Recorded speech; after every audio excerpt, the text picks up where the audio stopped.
우리가 이제 지난 시간에 전해드린 말씀은 알고 행하면 행복하니라는 말씀을 이제 전해드렸습니다. 행복의 비결은 우리가 소유나 외적인 환경을 통해서 이제 오는 것처럼 우리가 이제 보이죠. 실제는 그렇지 않다고 하는 사실입니다. 많이 가진 사람들, 좋은 환경에 가지고 있는 사람들이 오히려 더 많은 근심과 걱정 속에서 살아가고 있는 모습을 우리는 이제 보게 됩니다. 하나님의 말씀은 우리에게 이제 단순하게 우리에게 가르쳐 주고 있는데요. 첫째는 하나님의 말씀을 알아야 한다는 거예요. 그리고 두 번째는 하나님의 말씀을 안 것을 이렇게 실행에 옮겼을 때 행복한 삶을 우리에게 주신다, 이렇게 약속을 해주고 있습니다. 첫 번째로 하나님의 그 행복의 첫걸음은 하나님의 말씀을 이제 아는 것입니다. 디모데후서 2장 15절 말씀에 보시게 되면 성경을 연구하라, 이렇게 우리에게 가르쳐주고 계신데요.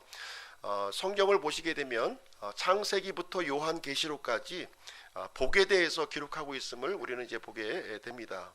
하나님의 말씀을 이렇게 깊이 있게 연구하게 되면 복이 어떠한 것인지, 진정한 복에 대해서 우리는 이제 알 수가 있는 것이죠. 호세아서 4장 6절 말씀에 오시게 되면 내 백성이 지식이 부족함으로 망하는도다, 이렇게 기록을 해주고 있습니다. 하나님의 말씀은 이 한 민족의 흥망성쇠와 이렇게 연관이 있다고 하는 사실이고요. 우리 개인에게도 동일하게 적용이 되고 있습니다. 이 하나님의 말씀은 사람의 행복, 사람의 진정한 행복과 이제 밀접한 연관 관계를 우리가 갖고 있습니다. 우리가 아무리 많이 소유해도요, 아무리 높은 지위에 올라가도 하나님의 말씀을 우리가 모른다면 하나님이 보시기에 실패한 인생이고 불행한 인생임을 우리에게 가르쳐주고 있습니다. 우리가 하나님의 말씀을 알았다면 그 다음 단계로 우리가 넘어가야 되는 거예요. 그 다음 단계, 하나님의 말씀을 믿고 실행할 때 우리에게 유익이 있음을 우리에게 알려주시고 있습니다. 하나님의 말씀을 이제 알고만 있으면 의미가 없는 거죠. 유한한 세상 속에서 이제 우리가 살아가고 있는데요. 이 유한한 세상 속에서 영원히 지속되는 것을 하나님께서 이제 남겨 놓으셨습니다. 그것은 무엇이냐면 하나님의 말씀과 하나님의 말씀을 실행하는 사람, 이 그 두 가지를 이 영원하게 지속되는 것으로 남겨 주셨습니다. 베드로전서 1장 23절 제가 읽어드리겠습니다. 너희가 다시 태어난 것은 썩을 씨에서 난 것이 아니요 썩지 아니할 씨에서 난 것이니 살아있고 영원히 거하는 하나님의 말씀으로 된 것이니라. 이 유한한 세상에서 영원한 것이 있는데 하나님의 말씀이 영원하다, 이렇게 알려주고 있습니다. 요한일서 2장 17절 세상도 그것의 정욕도 사라지되 오직 하나님의 뜻을 행하는 자는 영원토록 거하느니라. 그래서 하나님의 뜻을 행하는 사람들이 영원히 거한다, 이렇게 가르쳐주고 있습니다. 마태복음 7장에 보시면 반석 위에 지은 집과 모래 위에 지은 집을 이렇게 소개를 해주고 있습니다. 지혜로운 사람과 어리석은 사람을 이제 이게 비유적으로 우리에게 알려주시고 있는 말씀인데요. 믿고 행하지 않으면 이것은 모래 위에 지은 집과 같다, 이렇게 말씀해주고 있습니다. 비가 내리고 홍수가 오게 되면 무너짐이 심하다, 이렇게 기록해주고 있습니다. 반면에 이렇게 알고 행하는 사람은 반석 위에 지은 집과 같다는 거예요. 그래서 홍수가 나고 비가 와도 이제 무너지지 않는다고 우리에게 알려주고 있고요. 지혜로운 인생을 우리에게 가르쳐주고 있습니다. 우리 그리스도인들은 하나님의 말씀을 알 필요가 있습니다. 그리고 그 말씀을 알 뿐만 아니라 그 말씀을 실행에 옮겨야 될 것을 우리에게 가르쳐주고 있습니다. 그러면 우리에게 영원한 행복을 우리에게 주시겠다고 우리에게 약속을 해주고 있습니다. 그래서 행복한 삶이라고 하는 것은 무엇이냐면은 하나님의 말씀이 다스리는 삶이에요. 하나님의 말씀이 다스리는 삶이 우리가 행복한 삶이 되겠습니다.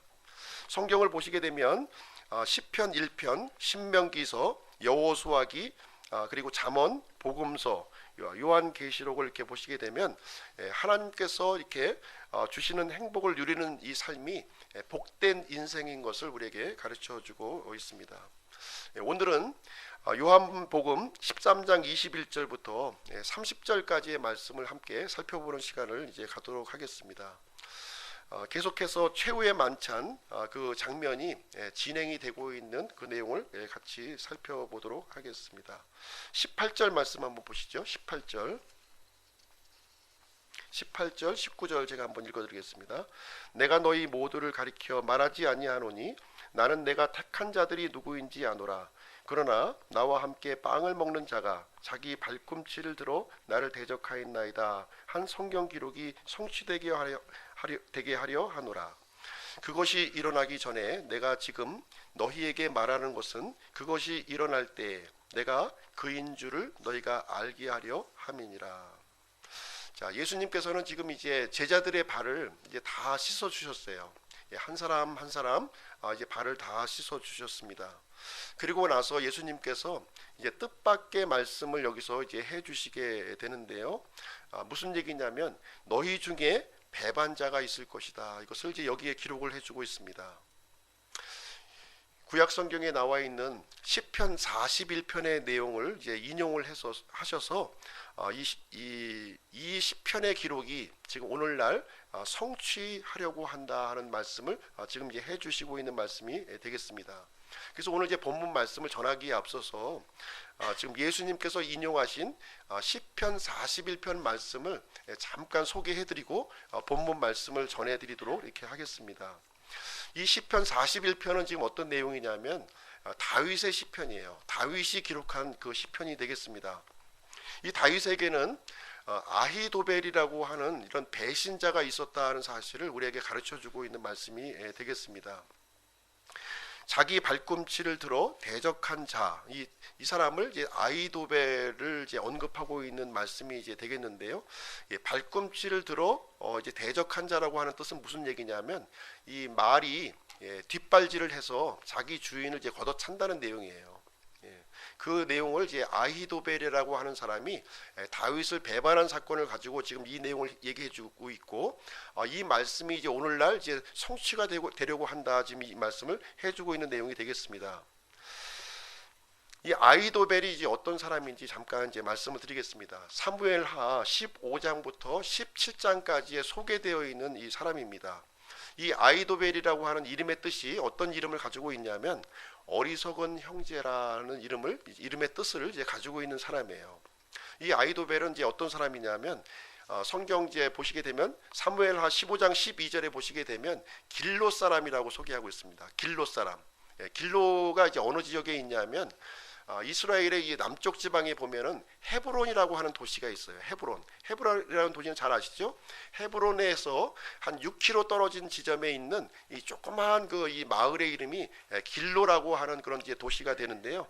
그 길로 사람이라고 지금 이제 이 아히도벨을 소개하고 있습니다. 이 헤브론을 포함한 이 이스라엘의 남쪽 지방은 유다 지파에게 상속받은 땅이에요. 그러니까 이제 이 길로 사람 이 아히도벨은 어떤 사람이냐면 유다 지파에 소속되어 있는 사람이구나 하는 사실을 우리가 이제 알 수가 있습니다.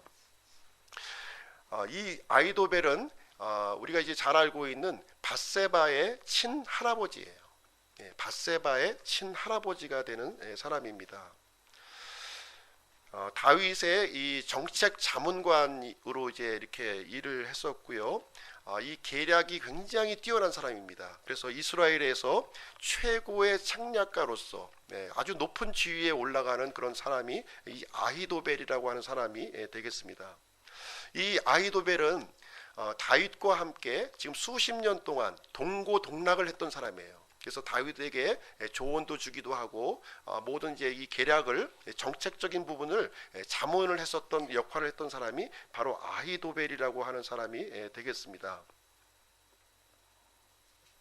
그리고 이제 아히도벨은 이제 백성들에게도 매우 이렇게 그 평판이 좋았던 사람이었어요. 평판이 굉장히 좋았고 물심양변으로 이 다윗을 도왔던 그런 사람이 되겠습니다.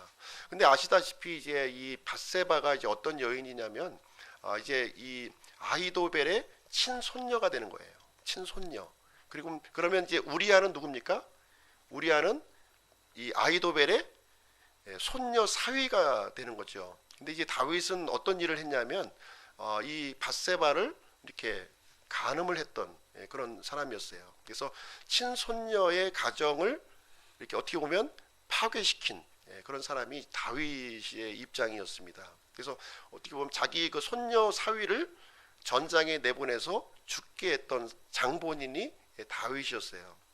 그런데 이제 이 밧세바를 이제 다윗이 버리지 아니하고 이렇게 또 아내로 또 이렇게 맞이하게 되니까 이제 당연히 친족 간의 관계가 이렇게 형성이 되었고, 아히도벨은 이렇게 그 정치에 이제 입문을 하게 되어서 이제 다윗과 함께 굉장히 이렇게 좀 많은 일을 하게 되는 그런 게 상황에 놓여져 있는 그런 사람이 되겠습니다. 그런데 이제 다윗의 노년기에 이제 어떤 일이 일어나게 되냐면 쿠데타가 이제 여기서 이제 일어나게 돼요. 쿠데타. 이제 속칭 이제 왕실의 반란 사건이 여기서 이제 일어나게 되는데요.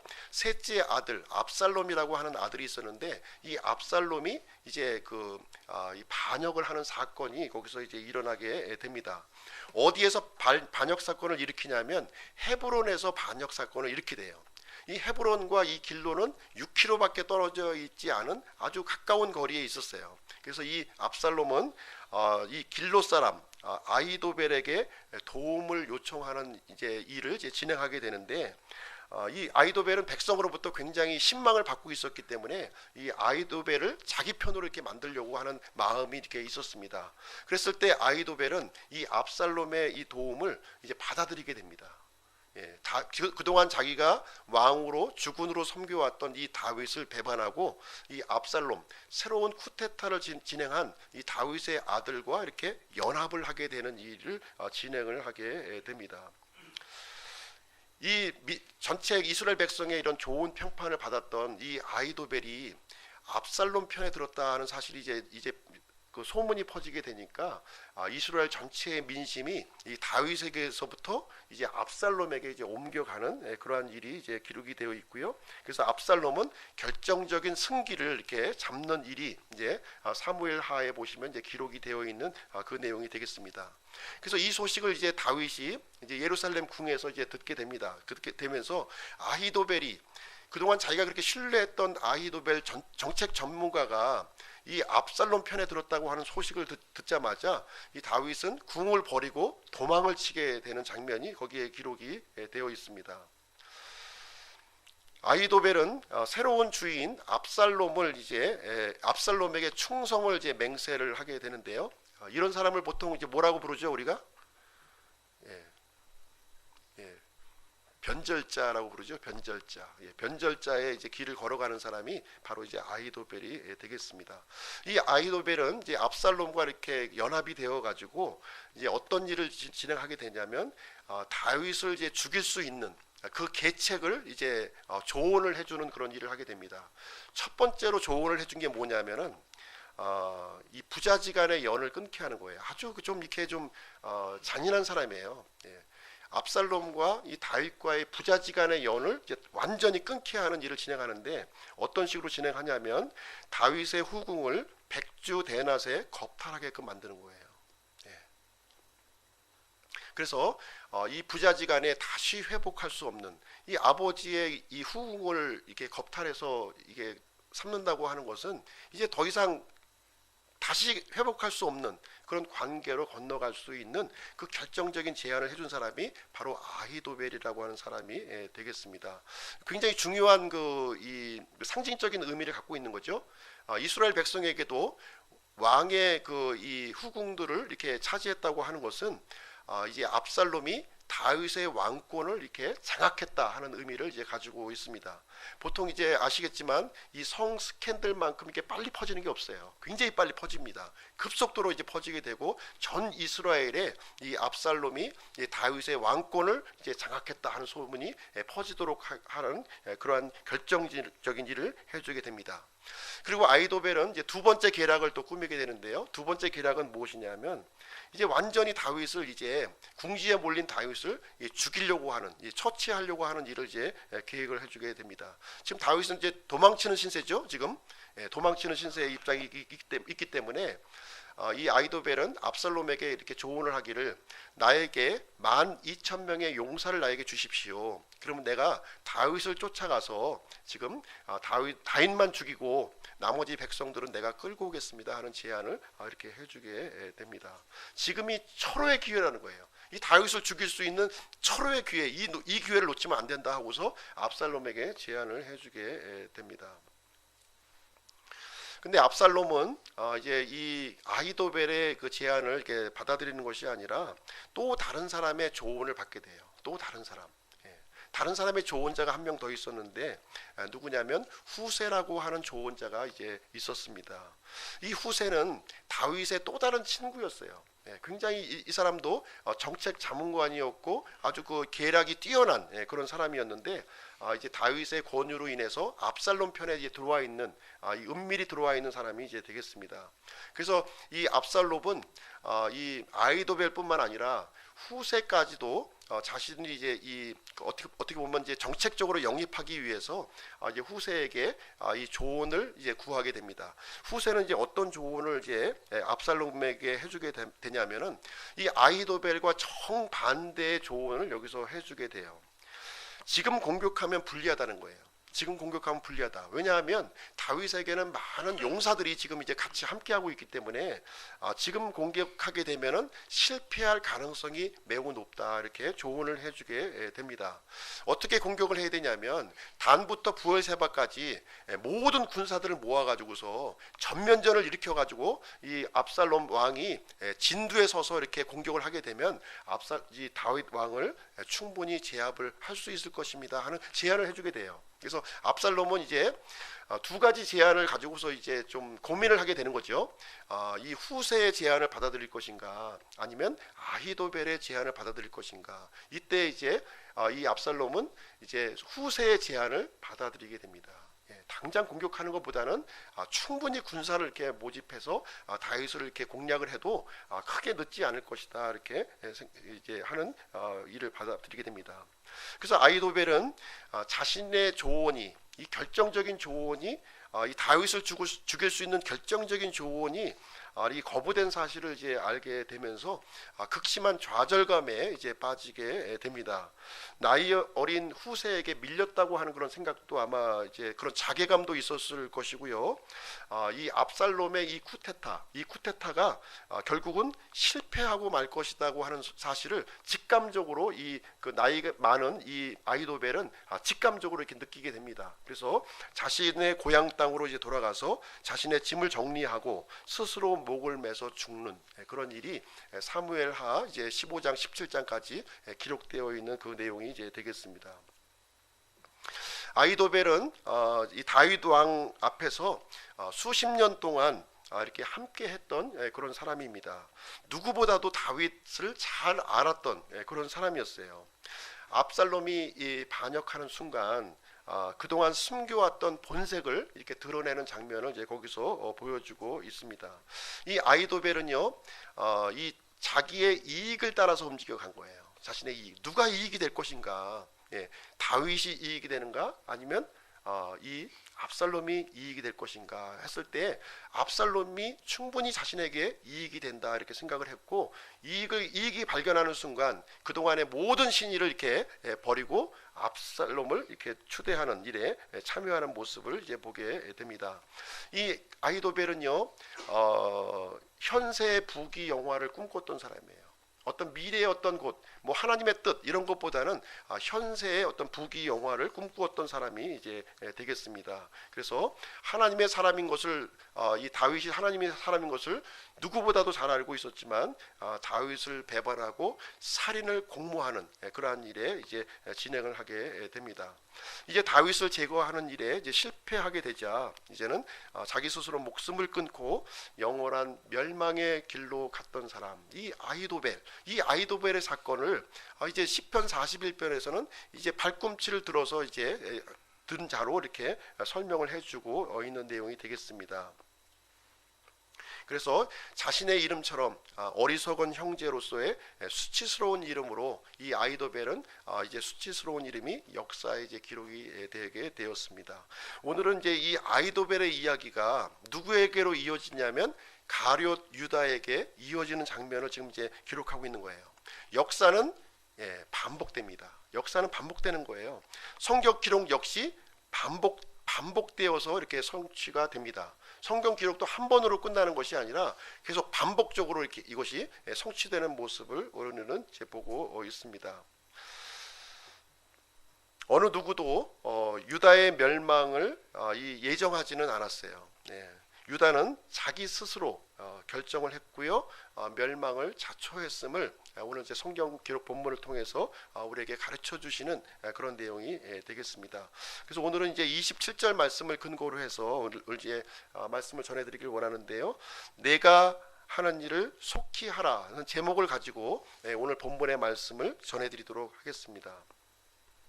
12제자 중에서 이 가룟 유다만큼 영적인 경험을 많이 했던 사람이 드뭅니다. 그렇죠?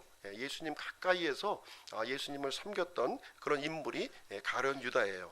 예수님의 가르침을 직접 들었고요, 예수님과 직접 대화를 나누었고요, 예수님과 함께 시간을 나누면서 예수님과 식사까지 함께 했었던 사람이 가룟 유다입니다. 예수님께서 행하시는 기적도 눈으로 직접 목격을 했습니다. 병을 고치는 것들, 악한 영이 떠나가는 것들, 죽은 사람이 살아나는 것, 예수님이 바다 위로 걸어오시는 장면도 직접 목격했던 사람이 가룟 유다였습니다. 예수님이 하나님의 아들이라고 하는 사실을 가룟 유다는 정확하게 알고 있었던 그런 사람입니다. 가룟 유다는 수없이 많은 이 구원의 기회를 이렇게 얻었던 그런 사람입니다. 그럼에도 불구하고 가룟 유다는 구원받지 못했다는 사실을 우리에게 말씀해주고 있어요. 성경은 가룟 유다를 어떻게 기록을 하고 있냐면요, 도둑이요, 강도요, 마귀요, 멸망의 아들이라고 기록을 해주고 있습니다. 요한복음 6장을 한번 가서 보시도록 하겠습니다. 요한복음 6장 70절 71절 한번 보겠습니다. 혹자는 이제 유다가 이제 구원받은 사람이다 이렇게 또 설명하시는 분도 있는데요. 요한복음 6장 70절 71절 한번 보겠습니다. 제가 읽어드릴게요.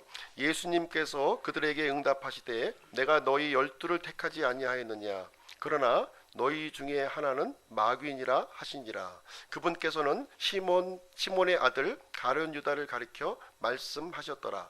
그는 곧 12 중에 하나로 그분을 배반하여 넘겨줄 자더라. 그래서 이 가룟 유다를 가리켜 지금 이제 마귀라고 지금 이제 얘기를 해주고 있고요. 이 가룟 유다를 어떻게 설명해주고 있냐면 시몬의 아들 가룟 유다다 이렇게 기록을 해주고 있습니다. 이 아버지의 이름에 시몬이 아버지죠. 아버지의 이름에 이렇게 아버지를 수치스럽게 해준 이 장본인 가룟 유다를 이렇게 설명을 해주고 있습니다. 유다는요, 이 예수님의 말씀을 많이 들었지만 그 예수님의 말씀을 무겁게 받아들이지 않은 거예요. 무겁게 받아들이지 않았습니다. 대단치 않게 그냥 가볍게 가룟 유다는 예수님의 말씀을 받아들였던 사람입니다. 요한복음 17장도 한번 가서 보시겠습니다. 요한복음 17장 12절.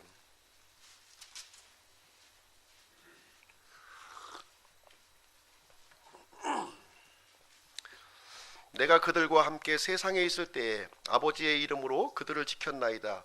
아버지께서 내게 주신 자들을 내가 지켰고 멸망의 아들 외에는 그들 중에 하나도 잃어버리지 아니하였으니 이것은 성경 기록을 성취하려 함이니이다. 여기서 가룟 유다를 어떻게 설명하고 있냐면 멸망의 아들로 이 설명을 해주고 있습니다.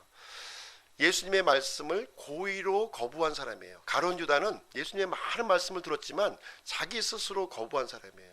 하나님의 말씀을, 성경 기록을 성취한다고 하는 말은 무슨 얘기냐면 예수님의 말씀을 들었음에도 불구하고 스스로 거부한 사람은 하나님께서 구원해 주시지 않는다는 거예요. 멸망의 길로 갈 수밖에 없다고 하는 사실을 우리에게 알려주고 있는 내용이 되겠습니다. 유다는요, 예수님이 하나님의 아들이라고 하는 사실도 알았지만 자신이 죄인이라는 사실까지도 알았어요. 자신이 죄인이구나 하는 사실까지도 알았던 사람입니다. 그런데 문제는 뭐냐면 가룟 유다의 경우는 지식적으로만 알았다는 거예요. 이 내용을 지식적으로만 알았습니다. 예수님을 자신의 개인의 구원자로 받아들이지 않았다고 하는 사실입니다. 개인의 구원자로 받아들이지 않았어요. 왜 어떻게 할 수 있나요? 유다의 생각과 유다의 말과 유다의 행동을 통해서 알 수가 있다는 거예요. 예. 그 유다의 말과 행동, 생각 이것을 통해서 유다는 예수님의 말씀을 이렇게 지식적으로만 받아들였고 개인적으로는 적용하지 않았구나 하는 사실을 알 수가 있다고 하는 사실입니다.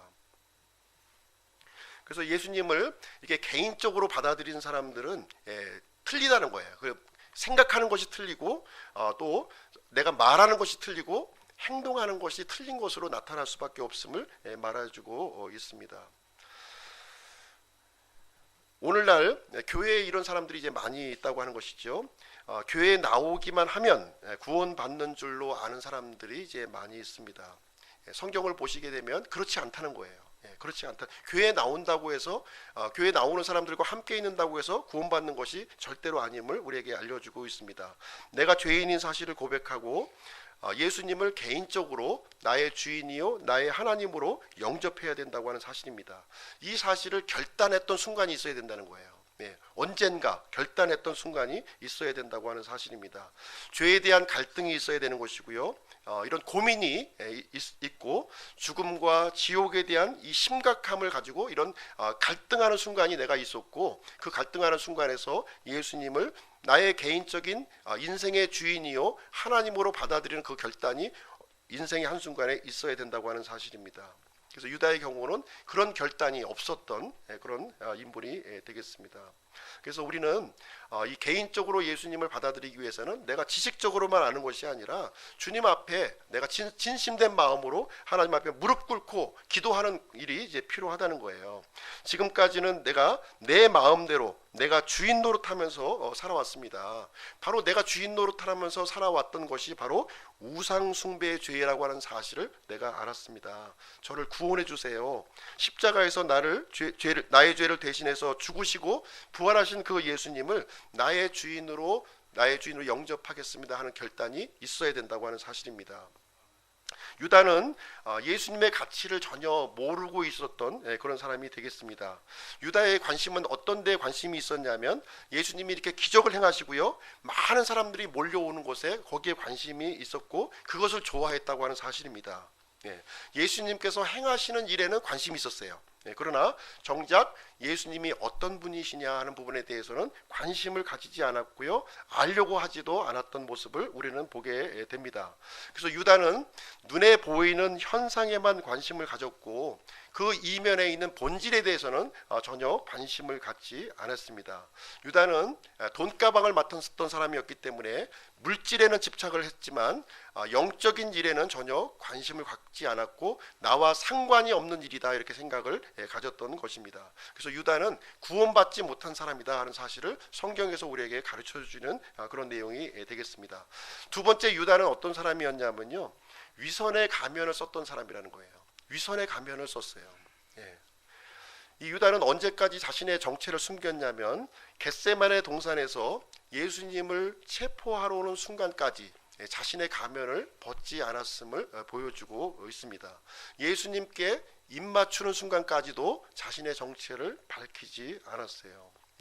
예수님께서 유다의 이 잘못을 직접 지적을 해주셨습니다. 너는 잘못했다 하고 지적해 주셨음에도 불구하고 유다는 절대로 돌이키지를 않았다고 하는 사실입니다. 유다의 관심은 오직 어디에 있었냐면 눈에 보이는 것, 물질에만 관심이 있었고 사람들이 많이 몰려드는 일에만 관심을 가지고 있었던 것입니다. 21절 말씀 보겠습니다. 요한복음 13장 21절.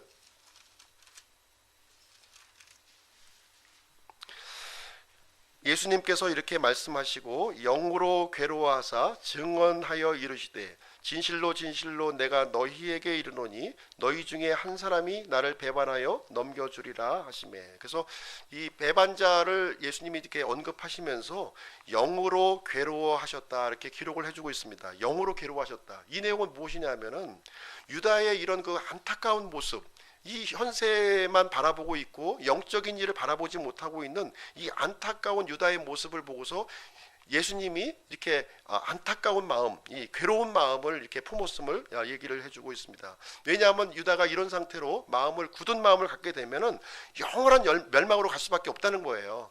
그 사실을 예수님은 알고 있었기 때문에 안타까운 심정을 여기서 표현을 해주고 있습니다. 그러나 유다는 이제 진리 앞으로 나오지 아니하고요, 철저히 자신의 모습을 이제 감추는 쪽으로 지금 나가는 모습을 이제 보게 됩니다. 22절 한번 보겠습니다. 22절. 이에 제자들이 서로 바라보며 그분께서 누구를 가리켜 말씀하셨는지 의아해하더라. 지금 상당히 좀 그 돌발적인 상황이죠. 예수님이 이제 제자들의 발을 다 씻겨 주셨는데 너희들의 배반자가 있다, 뭐 이런 얘기를 자꾸 하시니까 제자들도 아주 충격을 받는 그런 상황에서, 그럼 누가 그러면 우리 주님을 배반자인가, 이렇게 서로 이제 물어보는 장면이 여기에 이제 기록을 해주고 있습니다. 어느 누구도 이 배반자가 누구인지는 지금 이 상황에서는 아무도 알지 못하고 있었고요, 서로의 얼굴만 이렇게 쳐다보고 있는 그런 상황이었습니다. 수제자 베드로까지도 이 배반자가 누구인지 알지 못하는 그런 상황이었습니다. 그래서 베드로는 이제 고갯짓으로 이제 물어보게 되죠. 이 내용을 23절 25절 한번 읽어보겠습니다. 23절 25절. 이제 예수님의 제자들 중에 하나 곧 그분께서 사랑하신 자가 예수님의 품에 기대어 있으므로 시몬 베드로가 그에게 고갯짓을 하여 그분께서 말씀하신 자가 누구인지 그가 여쭙게 하니, 이에 그가 예수님의 가슴에 누워 그분께 이르되 주여 그게 누구니까 하매. 자, 이제 식탁의 장면을 이렇게 보시게 되면 그분께서 사랑하신 자가 나오죠. 여기서 누군가요? 그분께서 사랑하신 자.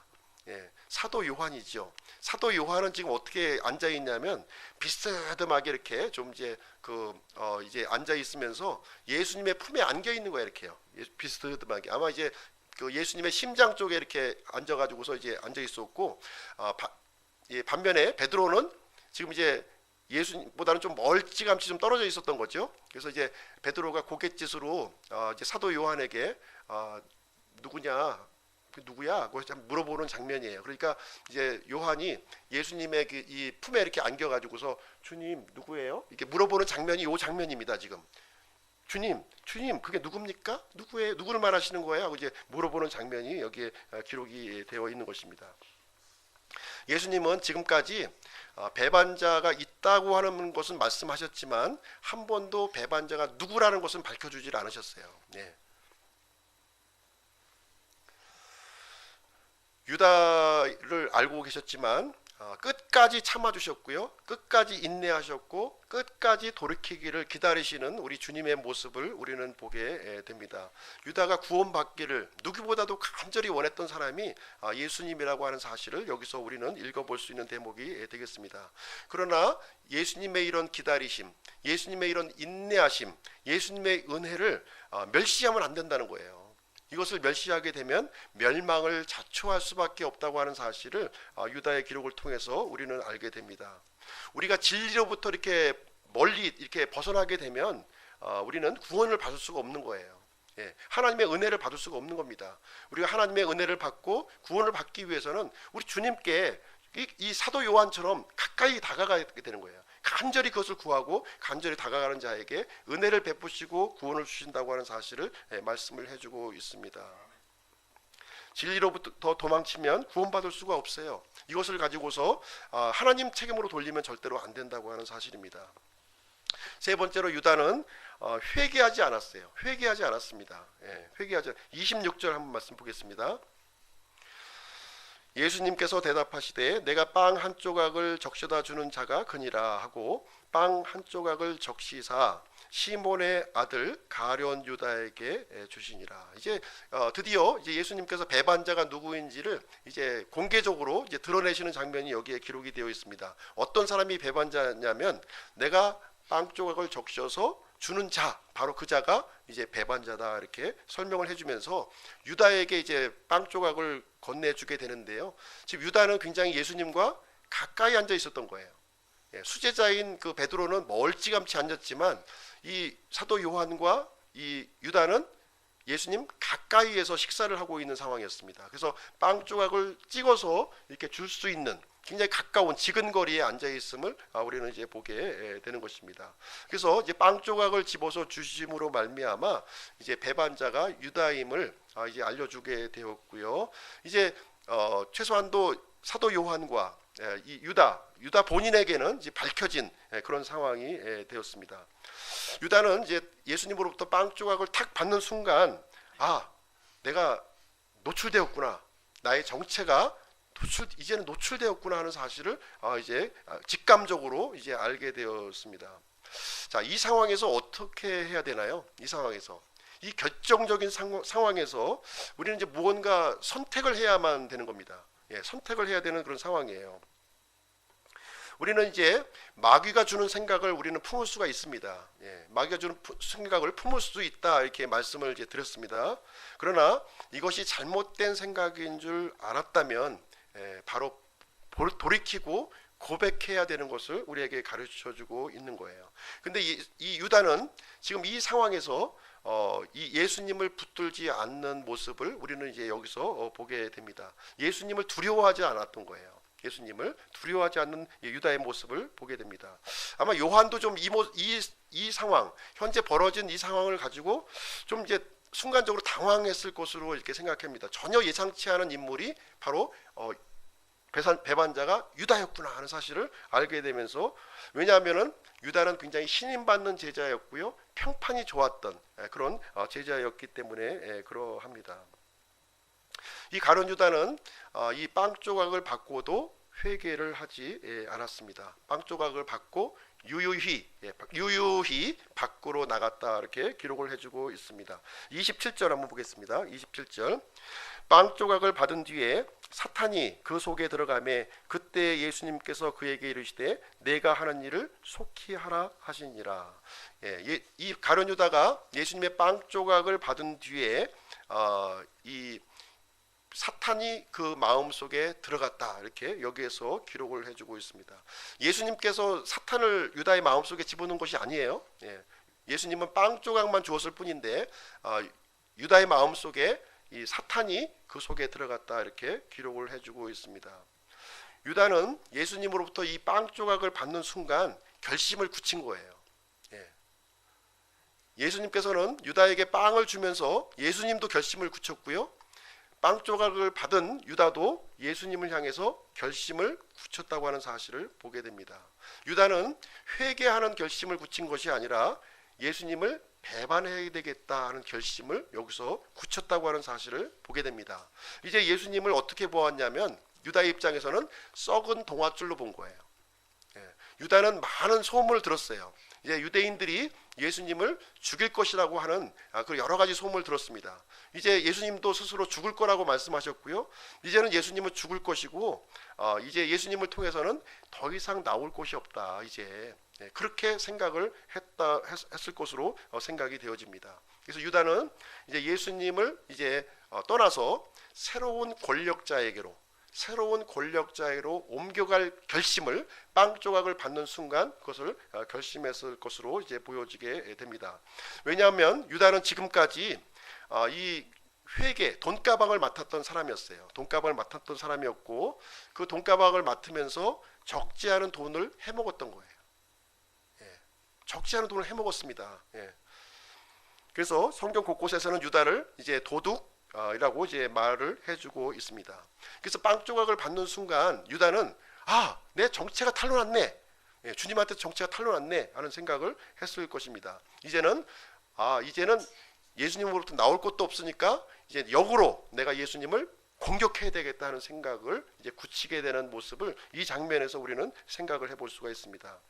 예수님께서는 유다에게 마지막 기회를 주신 거예요. 마지막 기회를 주셨습니다.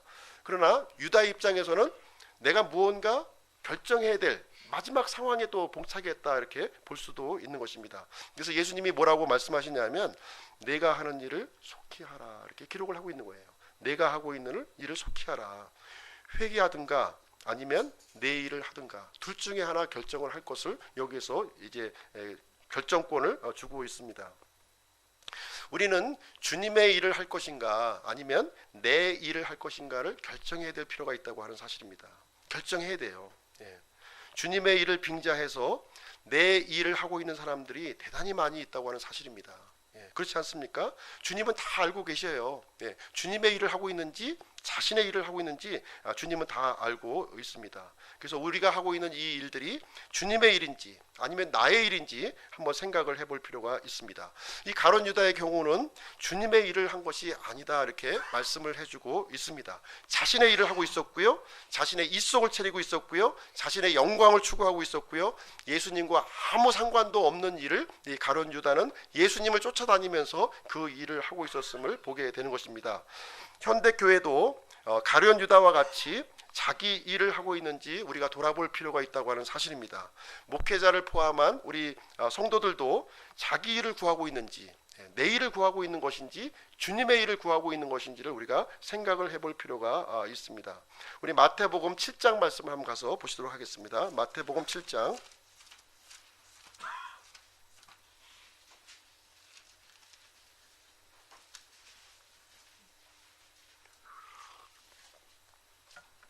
21절부터 23절 말씀입니다. 제가 읽어드릴게요. 같이 읽겠습니다. 같이 시작. 내게 주여 주여 하는 자가 다 하늘의 왕국에 들어가지는 아니하고 오직 하늘에 계신 내 아버지의 뜻을 행하는 자라야 들어가리라. 그 날에 많은 사람들이 내게 이르기를 주여 주여 우리가 주의 이름으로 대언하지 아니하였나이까? 주의 이름으로 마귀들을 내쫓지 아니하였나이까? 주의 이름으로 많은 놀라운 일을 행하지 아니하였나이까 하리니 그때 내가 그들에게 밝히 말하되 내가 너희를 결코 알지 못하였노라. 불법을 행하는 자들아 너희는 내게서 떠나라 하리라. 자, 여기에 나오는 이 많은 사람들이요 다 자기의 일을 한 사람이다 이렇게 성경은 우리에게 말해주고 있습니다. 예수님을 주님이라고 불렀어요. 그리고 놀라운 일들을 여기서 행했습니다. 하나님의 일처럼 보이는 놀라운 일들을 많이 행했습니다. 그러나 주님이 판단하실 때는 너희들이 한 일은 주님의 일이 아니라는 거예요. 주님의 일이 아니라고 이렇게 얘기를 해주고 있습니다. 그래서 주님의 일을 빙자하고 자신의 일을 했던 수많은 사람들이 이제 예수님 앞에서 이제 멘붕에 빠지는 일이 여기에 이제 기록을 해주고 있는 내용이 되겠습니다. 그래서 내가 하는 일을 속히 하라는 의미에 대해서 잠깐 이제 설명을 드리도록 하겠습니다. 내가 하는 일을 속히 하라고 하는 이 의미는 무슨 얘기냐면은 예수님께서도 결심을 굳히셨다는 거예요. 지금 예수님께서 결심을 굳히셨다. 예수님은 어떤 결심을 굳히셨습니까? 하나님의 일을 하는 것으로 결심을 굳힌 거예요. 하나님의 뜻을 성취하기 위해서 죄인들을 위해서 죽으실 것이고요, 하나님의 일을 성취하실 것이고요, 사람들을 향해서 이렇게 단호함을 자신에게 보여주고 있었습니다. 예수님은 지금 죽음을 결심하셨지만 지금 큰 그림, 빅 픽처를 지금 이제 그리고 있는 상황이 되겠습니다. 십자가에서 죽으시고 또 3일 만에 부활하시고 또 하늘로 승천하시고 또 이 성령님의 강림을 통해서 이 시대에 이제 교회가 탄생을 하게 되고, 그 다음에 교회 시대를 끝난 뒤에 교회가 휴거를 받게 되고, 이 땅에 7년 환란기가 지속되고 또 천년 왕국이 또 임하게 되고, 그 다음에 영원한 세상이 이어지는 이 큰 그림을 예수님은 십자가의 죽음을 통해서 그 첫 단초를 열고 있는, 그 결심을 굳히고 있는 그 상황이 되겠습니다. 그리고 내가 하는 일을 속히 하라, 이런 말씀은 무슨 얘기냐면은 가룟 유다, 너를 더 이상 붙들지 않겠다는 거예요. 더 이상 붙들지 않겠다. 하나님께서는 우리에게 자유의지를 우리에게 허락해 주셨습니다. 자유의지. 우리는 자유의지를 가지고 예수님을 선택할 수도 있고 반면에 예수님을 거부할 수도 있다는 거예요. 그 자유를 우리에게 허락해 주셨습니다. 근데 유다의 경우는 자신의 이 자유의지를 가지고 어떻게 사용했습니까? 예수님을 거부하는 쪽으로 이렇게 사용했던 모습을 우리는 보게 됩니다. 그래서 예수님께서도 이 가룟 유다의 그 의견을 존중하시는 거예요. 그래서 내가 하는 일을 속히 하라, 지금 이제 이렇게 말씀을 해주고 있습니다. 그래서 유다 입장에서는 회개의 기회가 사라지게 되었고요, 또 예수님을 섬길 수 있는 그 기회가 상실되는 장면이 여기서 기록이 되어 있습니다. 그리고 세 번째로 내가 하는 일을 속히 하라는 말은 무슨 얘기냐면은 이것은 이제 영어로 fire예요. fire. 넌 해고야. 내 일에서 해고야. 내일에서 너는 해고당한 거야. 유다는 더 이상 이제 사도로서 함께할 수 없다는 거예요. 이제는요. 사도로서 함께할 수 없다. 예수님과 더 이상 이 제자들과 이 믿는 자의 무리 속에 함께할 수 없음을 얘기해주고 있습니다. 회사에 사표를 던진 사람에게 회사 측에서 회고 결정을 하는 것과 이제 마찬가지 내용이 되겠습니다.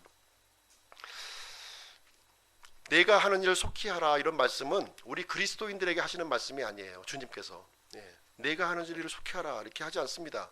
주님께서는 어떻게 합니까? 고린도전서 15장으로 한번 가서 보실게요. 고린도전서 15장.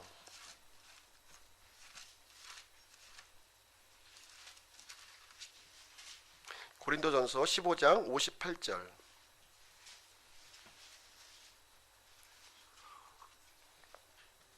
같이 읽겠습니다. 시작.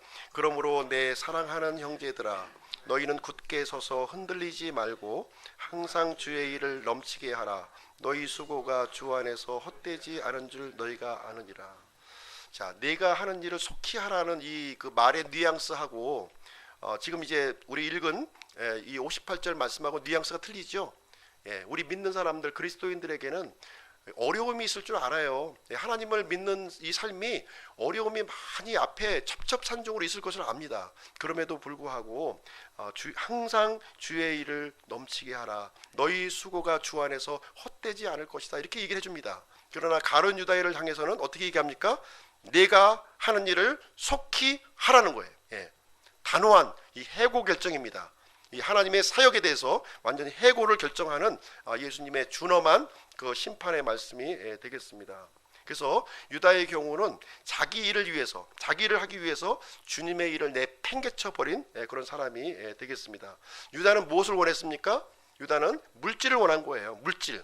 그리고 육신의 편안함을 원했습니다. 그리고 이 땅에서 누리는 그 영광을 이 유다는 더 귀중하게, 중요하게 봤다고 하는 것을 알 수가 있습니다. 더 이상 예수님과 함께 좋은 일을 누리는 것은 괜찮은데 고난을 함께하는 것, 손해보는 것은 절대로 할 수 없다는 거예요. 그것이 유다의 생각입니다. 그 유다의 결단이 그 결단을 가지고 있습니다. 예수님처럼 이렇게 아주 비천한 노예처럼 이 발이나 씻어주고 더러운 발 이렇게 씻어주면서 섬기는 일은 나하고는 좀 이렇게 좀 걸맞지 않는 일이야 하고서 지금 그 결심을 유다 입장에서는 굳히고 있는 내용이 되겠습니다. 유다는 이 미래에 어떤 주어지는 이런 좋은 것보다는 당장 눈앞에 있는 떡 한 조각이 그 더 귀중하게 여기는 그런 사람이었습니다. 결국 유다는 어떻게 됐나요? 두 가지를 다 잃어버린 거예요. 구원받는 것도 잃어버렸고 또 주님께 이렇게 드려지는 이 사역도 잃어버리는 모습을 우리는 보게 됩니다. 그래서 유다는 이 무가치한 것을 얻기 위해서 가장 가치 있는 것, 가장 귀한 것을 잃어버린 그런 사람이 되겠습니다. 마태복음 26장으로 한번 가서 보시겠습니다. 마태복음 26장.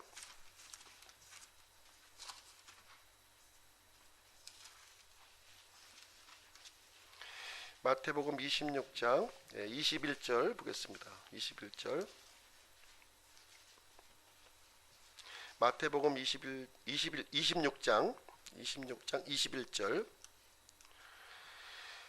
저 읽어드릴게요. 21절. 그들이 먹을 때 그분께서 이르시되 진실로 내가 너희에게 이르노니 너희 중에 한 사람이 나를 배반하여 넘겨주리라 하시거늘. 22절. 그들이 심히 근심하며 저마다 그분께 말하기 시작하여 이르되 주여 그게 나니이까 하매. 그리고 24절 한번 보겠습니다. 24절. 사람의 아들은 자기에 대하여 기록된 대로 가거니와 사람의 아들을 배반하여 넘겨주는 그 사람에게는 화가 있으리로다. 그 사람은 차라리 태어나지 않았더라면 자기에게 좋을 뻔하였느니라 하시니라. 25절. 그때 그분을 배반하여 넘긴 유다가 응답하여 이르되 선생님이여 그게 나니이까 하니 그분께서 그에게 이르시되 내가 말하였도다 하시니라. 자, 여기 보면 이제 예수님의 제자들의 이 답과 이 유다의 답변이 좀 틀려요. 제자들은 어떻게 얘기합니까? 22절에서 주여 그게 납니까? 이렇게 이제 물어보죠. 유다는 어떻게 물어봅니까? 선생님이요 그게 납니까? 이렇게 물어보고 있는 거예요. 제자들은 예수님을 어떻게 불렀습니까? 주님으로 이렇게 불렀고요. 유다는 어떻게 불렀어요? 선생님으로 이렇게 부른 거예요. 유다는 아직까지 예수님을 주로 발견하지 못한 사람이었어요. 선생님으로는 알았지만 자신의 주로서는 받아들이지 않았다고 하는 사실을 여기서 알 수가 있습니다. 그래서 예수님은 구원받지 않은 사람은 차라리 태어나지 않는 편이 더 낫다, 이 표현을 여기서 해주고 있습니다. 그래서 예수님의 오래 참음을 멸시하면 안 되는 거예요. 예수님께서는 우리에게 이 십자가 사랑을 통해서 우리에게 사랑을 우리에게 고백을 해 주셨습니다. 어떻게 보면 십자가 위에서 달리시면서 우리에게 사랑의 세레나데를 불러주신 거예요. 사랑의 세레나데를 불러주셨습니다. 그리고 우리에게 결혼해 주기를, 우리에게 프로포즈를 우리에게 해 주셨습니다. 그래서 성경은 이 프로포즈, 이 사랑의 세레나데를 이렇게 외면하는 것, 이것이 가장 큰 죄라고 우리에게 말씀해 주고 있습니다. 그래서 가룟 유다는 오늘 이 본문의 말씀을 통해서 가장 잘못된 본보기, 멸망의 아들의 모습을 우리에게 보여주고 있습니다. 이 현실 때문에 미래를 버린 사람, 물질 때문에 영적인 것을 거부했던 사람, 세상의 즐거움 때문에 예수님의 사랑을 외면했던 이 멸망의 사람에 대해서 우리에게 알려주고 있는 내용이 되겠습니다. 결론을 이제 드리도록 하겠습니다.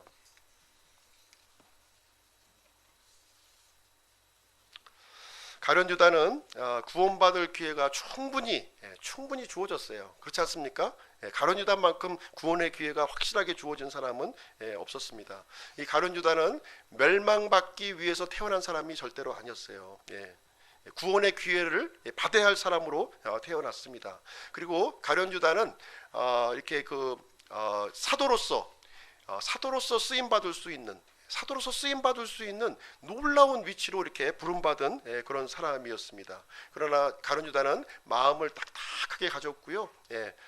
이 예수님을, 그 선하신 예수님, 그 영원하신 분을 거부를 했다, 이렇게 말씀해 주고 있습니다. 그래서 가룟 유다에게 문제점은 무엇이냐면 그 마음에 있었다는 거예요. 그 마음이 이제 문제가 있었습니다. 그래서 예수님은 우리들에게 이 유다의 길을 가지 말 것을 우리에게 경고를 해주고 있는 내용이 되겠습니다. 우리가 하나님의 말씀을 들을 때 다른 사람의 말로 들으시면 안 돼요. 하나님의 말씀은 나에게 적용을 해야 됩니다. 나에게 주시는 하나님의 말씀이구나, 이렇게 적용을 해야 됩니다. 나에게 주시는 이 경고의 말씀으로 이렇게 받아들여야 됩니다. 근데 유다의 경우는 하나님의 말씀, 예수님의 말씀을 들었을 때 자신에게 적용하지 않는 것이고 이것은 다른 사람에게 적용되는 말씀이야, 이렇게 받아들였다고 하는 사실을 우리는 보게 됩니다. 우리 히브리서 2장 3절 말씀 읽고 마치도록 하겠습니다. 히브리서 2장 3절.